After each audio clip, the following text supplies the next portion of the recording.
మన సిఎంఆర్ జ్యువెలరీలో శ్రావణ స్వర్ణోత్సవం అన్ని రకాల 22 క్యారెట్ హాల్మార్క్ బంగారు ఆభరణాలపై గ్రాముకు 888 రూపాయల వరకు తగ్గింపు. సిద్దిపేట జిల్లాలో తీవ్ర విషాద ఘటన జరిగింది. రోడ్డు పక్కనే ఉన్న బావిలోకి అదుపు తప్పి కారు దూసుకెళ్లడంతో ఒకే కుటుంబానికి చెందిన 4 మృతి చెందారు. భర్త, భార్యతో పాటు 2 చిన్నారులు ప్రాణాలు కోల్పోయారు.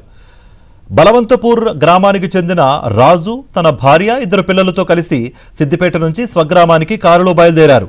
అప్పనపల్లి గ్రామ శివారుకు చేరుకోగానే అదుపు తప్పిన కారు రోడ్డు పక్కనే ఉన్న బావిలోకి దూసుకువెళ్లింది.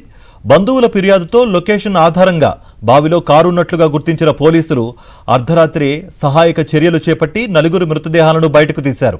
అనంతరం మృతదేహాలను పోస్టుమార్టం కోసం దుబ్బాక ఏరియా ఆసుపత్రికి తరలించారు. ఈ ఘటనతో బలవంతపూర్ గ్రామంలో విషాద ఛాయలు అలుముకున్నాయి. నిన్న పొద్దున 11 గంటలకు సిద్దిపేటలో దశ కార్యక్రమం అనగా దినాలు ఉండడంతో మా చెల్లె, బావ, 2 పిల్లలు ఆ కార్యక్రమంకు వెళ్లారు.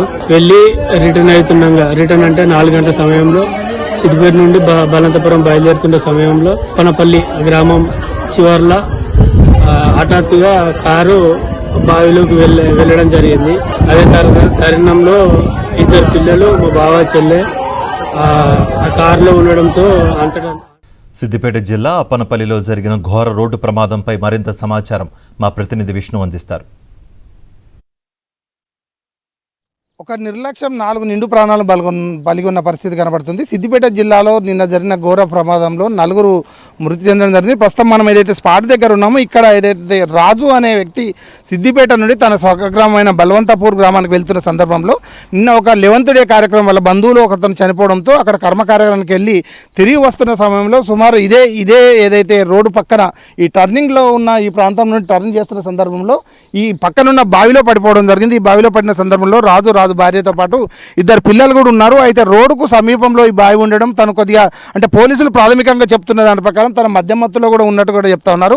ఆ కారణంగానే ఈ ప్రమాదం జరిగింది. అయితే సుమారుగా 7 గంటల ప్రాంతంలో ఈ ప్రమాదం జరిగినట్టుగా కూడా ప్రాథమికంగా అంచనాకు రావడం జరిగింది. అయితే 7 గంటల నుండి సిద్దిపేట నుండి బయలుదేరి ఇంకా స్వగ్రామానికి చేరకపోవడంతో బంధువులు ఏదైతే పోలీసులకు కంప్లైంట్ ఇవ్వడంతో అయితే లొకేషన్ ట్రేస్ చేయడం మూలాన ఇక్కడ లొకేషన్ దొరికినట్టుగా తెలుస్తుంది. వెంటనే స్థానికంగా ఉన్న సబ్స్టేషన్ కానుకొని లొకేషన్ వస్తున్న సందర్భంలో అక్కడ నుండి దీన్ని ఐడెంటిఫై చేసిన వెంటనే పోలీసులు ఇక్కడికి వచ్చి పరిశీలించగా బావిలో కారు పడి ఉండడం, అందులో 4 మృతదేహాలు కూడా ఉండడం కూడా గమనించారు. వెంటనే రాత్రి వరకు కూడా పోలీసులు భారీ క్రేన్ల ద్వారా కారును బయటకు తీయడం జరిగింది. మృతదేహాలను పోస్టుమార్టం నిమిత్తము ఏదైతే దుబ్బాక ప్రభుత్వ ఆసుపత్రికి తరలించడం జరిగింది. బంధువులు అట్లాగే పోలీసులు చెప్తున్న దాని ప్రకారము మద్యం మత్తులో ఉండడం అట్లాగే వేగంగా ఉండడం మూలాన ఈ టర్నింగ్లో ఉన్న బావిలో పడిపోయినట్టుగా చెప్తుంది. అయితే వెంటనే ఏదైతే మృతులందరినీ కూడా ప్రభుత్వ ఆసుపత్రికి తరలించారు. బంధువుల రోదనలు మిన్నడుతూ ఉన్నాయి. 2 చిన్నారులతో పాటు రాజు మృతి చెందడంతో అటు గ్రామంలో పూర్తి స్థాయిలో విషాద ఛాయలు నెలకొన్నాయని చెప్పొచ్చు. చూడొచ్చు, మనం ఇప్పుడు స్పాట్ దగ్గర ఉన్న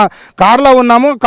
కారు పరిస్థితిని బట్టి చూస్తే కారు స్పీడ్గానే ఉన్నట్టు తెలుస్తుంది. దాంతోపాటు ఖచ్చితంగా ఏదైతే టర్నింగ్లో ఉండడం మూలాన తను గమనించకపోవడమా లేదంటే మధ్యమత్తులో ఉండడమా, ఈ 2 ప్రధాన కారణాల మూలానే ఈ ప్రమాదం జరిగినట్టుగానైతే పోలీసులు ప్రాథమికంగా అంచనా వచ్చారు. అయితే రోడ్డుకు ఆనుకొనున్న బావి ఉండడం వెంటనే 7 గంటలకు జరిగిన ఈ ఘటనను సుమారు 9-9:30 వరకు కూడా ఎవరు గమనించకపోవడంతో తర్వాత లొకేషన్ ఆధారంగా ఈ స్పాట్ను ట్రేస్ చేసుకోవడం జరిగింది. మొత్తానికైతే పోలీసులు 2.5 గంటలు శ్రమించిన అనంతరం కారును బయటకు తీసి అందులో ఉన్న 4 బాడీస్ను కూడా సిద్దిపేట దుబ్బాక ప్రభుత్వ ఆసుపత్రికి తరలించారు. ప్రస్తుతం వాళ్ళకి పోస్టుమార్టం కొనసాగుతుంది.